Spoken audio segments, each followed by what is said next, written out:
Hello दोस्तों, स्वागत है फिर एक बार नई वीडियो लेकर आया हूँ मैं आपके लिए। स्वागत है आपका हमारे यूट्यूब चैनल पर। तो दोस्तों मैंने लिख रखा है यहाँ पर्यावरण। तो मैं आपको आज कक्षा 7 के पाठ का फर्स्ट पार्ट है उसके बारे में बताऊँगा, आपको संपूर्ण जानकारी दूंगा। पर्यावरण किसे कहते हैं? तो पर्यावरण की डेफिनेशन दोस्तों मैंने यहाँ लिख रखी है, तो आप इसको नोट कर लेना या स्क्रीनशॉट ले लेना। तो किसी भी जीवित प्राणी के चारों ओर पाए जाने वाले लोग, स्थान, वस्तु एवं प्रकृति को पर्यावरण कहते हैं। इसका मतलब जैसे कि दोस्तों, जैसे कि कोई व्यक्ति है, जैसे कि आप हो, तो आपके चारों ओर पाए जाने वाली वस्तुओं को आप पहचानते हो। स्थान, उसके बाद प्रकृति, जैसे प्रकृति में पेड़ पौधे, फूल, जलाशय, समुद्र, ये सभी के आ गए, प्रकृति में आ गए दोस्तों। हम सभी प्रकृति में, तो आज तो प्रकृति में ही गए दोस्तों। पर जैसे इंपॉर्टेंट इसकी परिभाषा है कि वो इसकी परिभाषा में कंफ्यूजन होता है दोस्तों, इसलिए मैंने इसकी परिभाषा यहाँ पे लिख दी। किसी भी जीवित प्राणी के चारों ओर पाए जाने वाले लोग, स्थान, वस्तुएं, प्रकृति को पर्यावरण कहते हैं। जैसे कि हमारे चारों ओर पाए जाने वाले लोग हैं, जो व्यक्ति है जो हमारे चारों ओर पाए जाते हैं, और ये वस्तुएं जो हमारे चारों ओर पाई जाती हैं। उसके बाद वस्तुएं, स्थान भी पाए जाते हैं और प्रकृति भी पाई जाती है। अब दोस्तों आता है पर्यावरण के घटक किसे कहते हैं। तो पर्यावरण के मुख्य रूप से 3 घटक माने जाते हैं दोस्तों। कितने माने जाते हैं दोस्तों? पर्यावरण के मुख्य रूप से 3 घटक माने जाते हैं। पर्यावरण के घटक क्या दोस्तों? पर्यावरण के घटक, पर्यावरण के घटक। तो दोस्तों एक में आती है प्रकृति, एक में आती है क्या दोस्तों? प्रकृति, एक में आते हैं मानव, और एक में आते हैं मानव निर्मित। क्या आते हैं दोस्तों? मानव निर्मित। क्या आते हैं दोस्तों? मानव निर्मित। जैसे दोस्तों मानव निर्मित, ये प्रकृति के मुख्य रूप से 3 घटक है दोस्तों। एक तो प्रकृति, पर्यावरण के मुख्य रूप से दोस्तों 3 घटक है। एक तो प्रकृति है, उसके बाद मानव है दोस्तों, दूसरा, उसके बाद तीसरा है मानव निर्मित। तो दोस्तों जैसे प्रकृति है, प्रकृति में हमें जैसे पेड़ पौधे हैं, उसके बाद प्रकृति से जलाशय है, नदियां है, समुद्र है, ये किस में आएंगे दोस्तों? प्रकृति में आएंगे। जैसे क्या ऑक्सीजन है, जैसे हम गैस लेते हैं, ये किस में आएगी दोस्तों? प्रकृति में आएगी दोस्तों। उसके बाद मानव में जैसे कि हम सड़क का निर्माण करते हैं, सड़क निर्माण हुआ। उसके बाद हम मकान निर्माण करते हैं, इमारतें निर्माण करते हैं, उद्योग धंधे लगाते हैं। ये सब कौन लगाते हैं दोस्तों? मानव लगाते हैं। उसके बाद मानव निर्मित, जो मानव ने ही बनाए वस्तुएं, जैसे कि हम बनाते हैं, मकान बनाते हैं, पेड़ पौधे, ये मकान बनाते हैं, सड़कें बनाते हैं और इमारतें बनाते हैं। ये इसके पर्यावरण के मुख्य रूप से घटक माने जाते हैं दोस्तों। उसके बाद प्रकृति मैंने आपको समझा दिया दोस्तों। उसके बाद पर्यावरण में आते हैं प्रकृति। तो प्रकृति में जैसे कि ये पेड़ पौधे हैं, ये पर्यावरण के मुख्य रूप से घटक माने जाते हैं। अब मानव और प्रकृति, मानव निर्मित, ये हो गई दोस्तों पर्यावरण। अब उसके बाद मैं बताऊंगा आपको, उसके बाद दोस्तों मैं बताऊंगा आपको पर्यावरण के बाद में।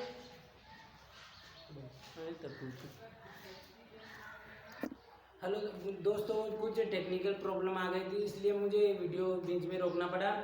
उसके बाद बताऊंगी जैसे कि प्रकृति है, तो प्रकृति में 3 मंडल पाए जाते हैं, जैसे वायुमंडल, स्थलमंडल और जलमंडल। ये प्रकृति के मुख्य रूप से 3 घटक माने जाते हैं दोस्तों। एक तो हुआ वायुमंडल, उसके बाद हुआ दोस्तों जलमंडल,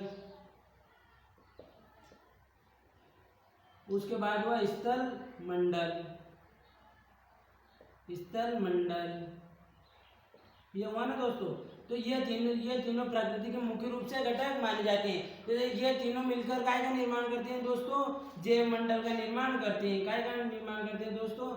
जैव मंडल का निर्माण करते हैं। कौन करते हैं दोस्तों? वायुमंडल, जलमंडल, स्थलमंडल मिलकर काय का निर्माण करते हैं? जैव मंडल का। अब दोस्तों आपसे कोई कहे कि जैव मंडल, तो जैव मंडल उसे कहते हैं जिसमें समस्त जीवधारी अपना जीवन यापन करते हैं, और इन तीनों के बिना जैव मंडल का बनना इम्पॉसिबल, ये बन ही नहीं सकता। ये तीनों होने, वायुमंडल, जलमंडल और स्थलमंडल होने जरूरी है दोस्तों।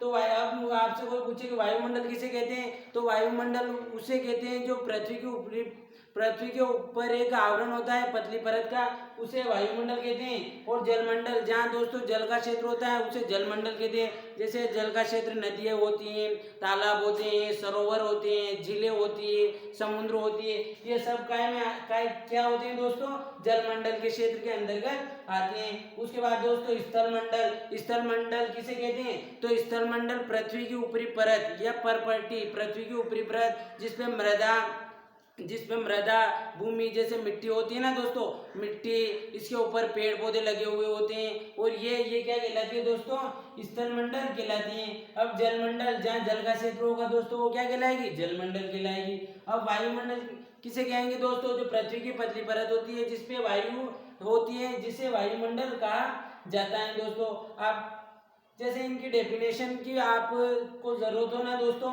तो आप कमेंट में लिख के भेज देना, तो मैं आपके हर बच्चे के, हर दोस्त के मैं कमेंट देखता हूँ, उस कमेंट में आपको फिर डेफिनेशन अगले वीडियो में बता दूंगा। अब दोस्तों मानव, क्या मानव, जैसे मानव दोस्तों, मानव में आ गए जैसे राजनीति, मानचित्र हो गए, समूह हो गए, जैसे कि एक तो हम विद्यालय शैक्षणिक संस्थाएं ले सकते हैं, शैक्षणिक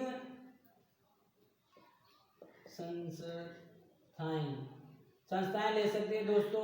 उसके बाद सभा, कुछ भी जैसे सार्वजनिक होना चाहिए दोस्तों, सार्वजनिक जैसे कि स्कूल हो सकता है सार्वजनिक, एक मंदिर हो सकता है दोस्तों सार्वजनिक, कहीं पे सभा लग रही है वो सभा हो सकती है सार्वजनिक। तो ये सभी कौन करते हैं दोस्तों, मानव करते हैं। सार्वजनिक जैसे सभा होती है दोस्तों, सभा होती है, कहीं बैठक होती है, कहीं संघ चलते हैं दोस्तों, ये सभी किसके अंतर्गत आते हैं, मानवीय पर्यावरण के घटक के रूप में जाने जाते हैं या माने जाते हैं। अब दोस्तों मानव निर्मित घटक, पर्यावरण के मानव निर्मित घटक, जैसे दोस्तों इसमें सड़क हो गई दोस्तों, इमारतें हो गई दोस्तों, उसमें जैसे इसमें पुल हो गया दोस्तों, है ना, ये सभी क्या है दोस्तों कि मानव निर्मित का मतलब दोस्तों कि मानव द्वारा बनाई गई। जैसे एक होता है मानव निर्मित और एक होता है प्राकृतिक निर्मित। तो मानव निर्मित जैसे कि जैसे दोस्तों हमने ये पेन बनाया, जैसे हमने ये बोर्ड बनाया। अब प्राकृतिक निर्मित जैसे कि हम सेब बना सकते हैं दोस्तों,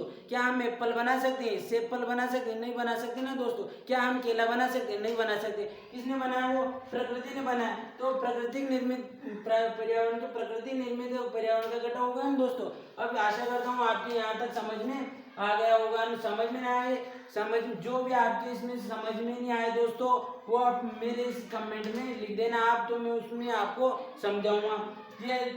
इसकी परिभाषा एक बार और समझा दूं मैं आपको दोस्तों। किसी भी जीवित प्राणी के चारों ओर पाए जाने वाले लोग, स्थान, वस्तुएं, प्रकृति को पर्यावरण कहते हैं। पर्यावरण के मुख्य रूप से कितने घटक होते हैं दोस्तों, 3 होते हैं। एक तो खुद प्रकृति होती है, उसके बाद मानव होते हैं, और उसके बाद मानव निर्मित वस्तुएं होती हैं दोस्तों। उसके बाद विश्व पर्यावरण दिवस मनाया जाता है दोस्तों। एक विश्व पर्यावरण दिवस 5 जून, विश्व पर्यावरण दिवस दोस्तों 5 जून को मनाया जाता है। अब ये प्रकृति के घटक हो गए, आपको मैं आशा करता हूँ आपको यहाँ तक समझ में आ गया। किसी भी, ये डेफिनेशन भी बताऊँ, किसी भी जीवित प्राणी के चारों ओर पाए जाने वाले लोग, स्थान, वस्तुएं, प्रकृति को पर्यावरण कहते हैं दोस्तों। अब इसके बाद में इसमें ये आ गया, इसमें जल, वायुमंडल आ गई, जलमंडल आ गया, स्थलमंडल आ गया। इसकी इनके एक बार में बताऊं मुझे कि वायुमंडल किसे कहते हैं, कि पृथ्वी की ऊपरी परत जिसमें ऑक्सीजन रहती है, हवाएं रहती है, सभी प्रकार की गैसें विद्यमान होती है, उसे वायुमंडल कहते हैं दोस्तों। उसके बाद जलमंडल, जो जल का क्षेत्र होता है दोस्तों, उसे जलमंडल कहते हैं। उसके बाद दोस्तों स्थलमंडल, जहाँ जैसे कि पृथ्वी है, पृथ्वी गोल है दोस्तों, तो उसके ऊपर की ये परपट्टी होती है। जैसे इसको 3 भागों में बांटा जाता है दोस्तों, पृथ्वी की परतों को परपट्टी, मेंटल और क्रोट में। तो पृथ्वी की ऊपरी परत जहाँ भूमि होती है दोस्तों, जिसे मृदा कहा जाता है दोस्तों। ये मृदा, भूमि, ये सभी क्या है, स्थलमंडल के अंग है। अब स्थलमंडल पे क्या होता है दोस्तों, पेड़ पौधे होते हैं, उसके बाद इसमें पेड़ पौधे होते हैं, नदियाँ होती है, सब हम सभी तो स्थलमंडल पे ही तो रहते हैं। ये स्थलमंडल होगा दोस्तों, जलमंडल होगा दोस्तों, उसके बाद वायुमंडल होगा, तभी तो हम जीव मंडल का अर्थ होता है दोस्तों जीव।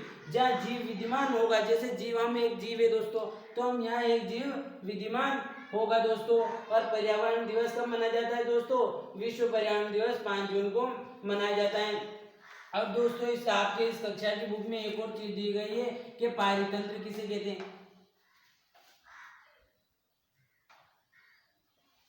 पारितंत्र किसे कहते हैं? तो वह पारितंत्र, जैसे मैं आपको यूं समझा दूं दोस्तों कि पारितंत्र किसे कहते हैं, तो पारितंत्र उसे कहते हैं जिसमें समस्त जीवधारी, जैसे कि पेड़ पौधे, हम और वायुमंडल और ये सभी जिसमें हम विद्यमान हैं, समस्त जीवधारी एक दूसरे पर निर्भर रहते हुए अपना जीवन यापन करते हैं और एक दूसरे पर आश्रित रहते हुए अपना कार्य करते हैं, जिसे पारितंत्र की एक क्रिया या पारितंत्र कहा जाता है दोस्तों। जैसे मैं कहूँ आपको दोस्तों कि पारितंत्र, जैसे कि हम पेड़ पौधों पर निर्भर हैं दोस्तों, क्या है, पेड़ पौधों पर निर्भर है दोस्तों। जैसे आप कहो कि कैसे, तो दोस्तों जैसे हम पेड़ पौधे हमें क्या देते हैं दोस्तों? ऑक्सीजन गैस देते हैं, और हम उन्हें क्या देते हैं दोस्तों? कार्बन डाइऑक्साइड देते हैं। कौन सी देते हैं दोस्तों? ऑक्सीजन गैस, वो हमें देते हैं। और हम उन्हें क्या देते हैं? मानव उन्हें क्या देते हैं दोस्तों?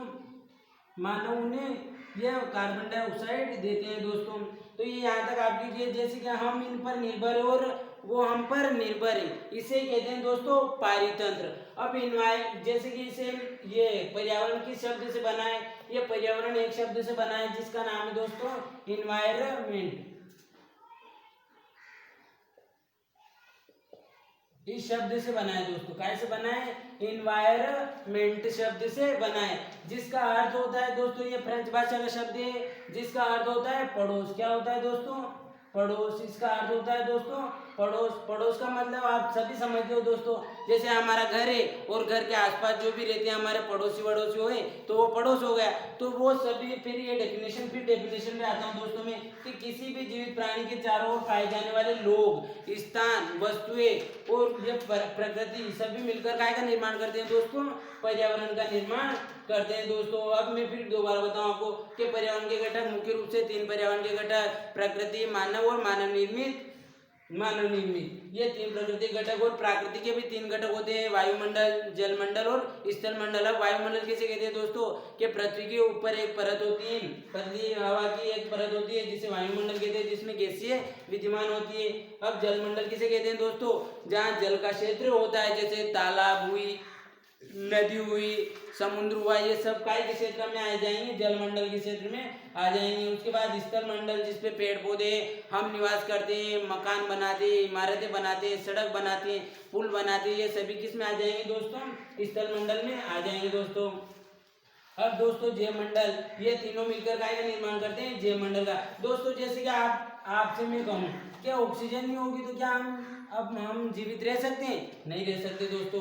तो क्या हम जल नहीं होगा तो भी हम अपना जीवन यापन कर सकते हैं? नहीं कर सकते दोस्तों। क्या भूमि नहीं होगी तो हम क्या पानी के अंदर रह सकते हैं दोस्तों? नहीं रह सकते। इस कारण ये तीनों होना परम आवश्यक है। ये तीनों होंगे दोस्तों जब भी जाके जयमंडल का निर्माण होगा दोस्तों। अब पारितंत्र पेड़ पौधे हम पर निर्भर और हम उन पर निर्भर, वह समस्त जीवधारी जो पृथ्वी पर पेड़ पौधे और जीव जंतु एक दूसरे पर निर्भर रहते हुए अपना जीवन यापन करते हैं दोस्तों, उसे पारितंत्र कहा जाता है। विश्व पर्यावरण दिवस 5 जून को मनाया जाता है दोस्तों। उसके बाद एनवायरमेंट शब्द फ्रेंच के एनवायरमेंट शब्द से इस पर्यावरण शब्द की उत्पत्ति हुई है दोस्तों, जिसका अर्थ होता है, शाब्दिक अर्थ होता है हिंदी में पड़ोस। पड़ोस का मतलब आप सभी समझते हो दोस्तों। उसके बाद ये आ गए प्रकृति घटक, एक समझा दिया। अब मानव, तो दोस्तों मानव में जैसे मानव की सभी शैक्षणिक संस्थाएं, जैसे कि स्कूल हुआ, सभा हुई, कहीं कहीं संघ बनते हैं, जैसे हमारे कहीं संघ बनाते हैं ना कि वो उस पार्टी का है, वो उस पार्टी का है, तो ये संघ। उसके बाद समूह हो गया, उसके बाद एक परिवार हो गया, और परिवार हो गया दोस्तों, इसमें परिवार भी आएगा, परिवार। उसके बाद समाज आएगा दोस्तों। ये सभी किसके अंग हो जाएंगे? मानव पर्यावरण घटक के अंग हो जाएंगे दोस्तों। अब मानव निर्मित पर्यावरण के घटक के अंग दोस्तों, तो जैसे कि मानव बनाते हैं, जैसे मानव ने सड़क बनाई, मानव ने कुआं बनाया, मानव ने जैसे इमारतें बनाई, मानव ने पुल बनवाया, ये सभी किस में आएंगे दोस्तों? ये इसमें आएंगे, मानव निर्मित घटक में आएंगे दोस्तों। विश्व पर्यावरण दिवस 5 जून को मनाया जाता है दोस्तों। मैं आशा करता हूँ आपको ये वीडियो अच्छा लगे। अच्छा लगा होगा और मैंने जो भी समझा है उसमें से आपको कोई भी डाउट हो तो आप कमेंट में ज़रूर लिख देना। और उसके बाद आपको वीडियो अच्छा लगे तो शेयर करना, लाइक करना दोस्तों, और हमारे चैनल को सब्सक्राइब करना। दोस्तों सब्सक्राइब करने का इससे ये फ़ायदा है आपको कि जैसे कि मैं कोई भी वीडियो डालूंगा ना दोस्तों, तो डायरेक्ट आप उस पर सब्सक्राइब लिखा हुआ होता है दोस्तों फ़ोन में एक साइड में, उसके ऊपर आप क्लिक करोगे जैसे तो उसमें एक बेल आइकन जैसे घंटी घंटी 3 घंटियां बनी हुई दिखाई देगी, तो हम उसमें एक में घंटी में ऑन करने का ऑप्शन आएगा तो हम उस पर ऑन कर देंगे ना दोस्तों। तो जैसे मैं मेरे चैनल पर यूट्यूब चैनल पर BVVM कोचिंग इंस्टीट्यूट चैनल पर मैं जब भी वीडियो डालूंगा ना दोस्तों, वो आपके तक आ जाएगा खट आपके उधर बेल आइकन होने, तो आपके वो वीडियो नोटिफिकेशन आ जाएगा फ़ोन की मेन स्क्रीन पर दोस्तों। अब मैं आशा करता हूँ आपके साथ समझ में आ गया होगा, और नहीं आया हो ना दोस्तों तो कमेंट में लिख देना। वह मिलते हैं फिर दोस्तों अगले वीडियो में।